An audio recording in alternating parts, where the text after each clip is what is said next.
You know what I really don't like?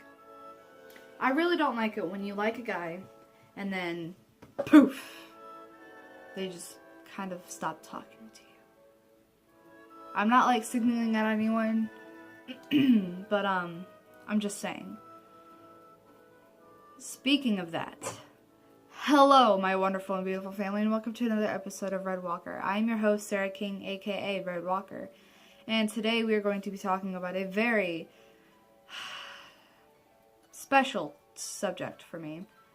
Dating tips, because I cannot date worth a darn. Alright, let's jump right into the video. Okay guys, so the first thing that we're going to be talking about is waiting. If you wait to ask a guy out, or a girl out, or either one, it helps a lot. Like, you can't just like, say I met Bob a week ago, and I think Bob is cute, and he's funny, and he's like really, really nice, right? I met him just a week ago. I'm going to go up to him tomorrow and be like, hey Bob, you want to be my boyfriend?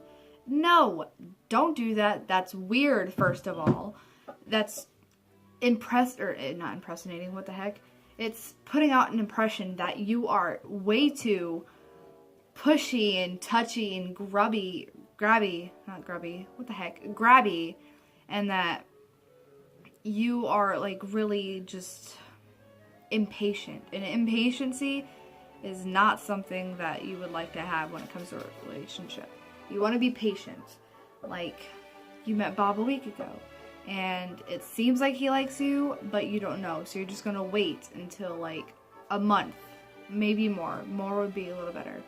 But like, say like 3 months in after you met Bob, it's been 3 months since you met Bob, and then he asks you out. That's perfect, because you guys got to know each other, and he knows a little bit more about you than he did a week into meeting you. Alright? Alright. So the second thing we're going to be talking about is talking. When it comes to talking to a person, like, hey, you dating someone? No, I'm talking to someone though. When it comes to like that type of talking, you don't want to be like, hey, like if you're like texting them, you don't want to just be like, hey, because that's just, it's a conversation killer. I mean, it's the start of a conversation, but it kills it really quick. You want to be like really specific. Like if you guys talked about something that one or the other would be doing like the next day, then say, hey, like how was the movie that you and John went to go see? And then that's like a really big conversation starting. You can just build from there. Like what you don't want to do is just like text hey, and then just like have like a whole conversation, just like stop talking to them. Plus, another thing, if that happens to you, like you had a whole conversation and then they just like, you said something and then they didn't answer back like immediately like they did with everything else, don't worry. If it takes like 10 minutes to an hour, they're probably in the shower, or they went and did something, or they got grounded from their phone. You can't just like go like, hey, are you dead? You can't just do that. It's just wrong. It's another sign of impatiency. Alright, so the next thing we're going to be talking about is confidence. You want to be confident when it comes to talking to someone. You don't want to be like, oh, I don't really know how I feel about anyone right now. You just want to be like, yeah, I know that I like this person, but like, you don't want to like put your emotions out there way too fast. Like with the first one, you want to wait. But like when it comes to confidence, you also like, you want to be able to like stand up for yourself. Like if you're like, hey, I have a crush on this person, someone else is like, oh my gosh, why? That person's so ugly. You want to have the confidence to stand up for that person. Or the confidence to stand up for yourself if someone else says that about you. Alright, I just had like a really weird breath thing. Okie dokie. Alright, 4 is being nice. Now, I know there's a lot of things going on YouTube of text pranking, and a lot of them do it to their crush slash boyfriend slash girlfriend or whatever.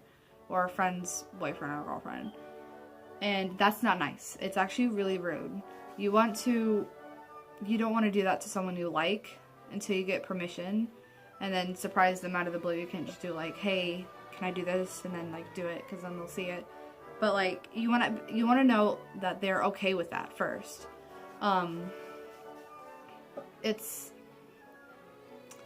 it's just a whole thing of like being like polite. It's being polite and thoughtful and thinking about the other person before you want to do your own thing, which is better than just going ahead and doing it, because things can happen. Bad things can happen. Really bad things can happen. Look up one of those videos. I don't think yeah, just look up one of the videos, okay? They're really funny. They're not very nice, but they're really funny. And then the last thing that we're going to be talking about today is privacy. Privacy is a really big thing when it comes to dating someone or having a crush on someone. Like, say they ask for nudes. Don't give it to them. Because, first of all, that's illegal. And I think everywhere, it is illegal to send a nude picture to someone. It is against the law. You can get arrested for it. Especially when you're like my age. It is called child pornography. It's wrong. But, privacy. What was I saying? Right. Don't send nudes. And, like, if they're having a sort of bad day and like, you're like, hey, what's wrong? And they are just like, I don't want to talk about it. Just don't be like, no, you have to tell me. I'm dating you. You have to tell me. Or, like, we're, like, best friends. You have to tell me. Just give them a little bit of room. It's thoughtful. It helps them concentrate on how to get better, if that makes any sense. Alright guys, so that was my dating tips video. I hope you enjoyed, and I hope you got a lot of information from it, because I know I did. I've had a really bad experience with guys. So, goodbye my wonderful and beautiful family, and I hope you have a really nice day.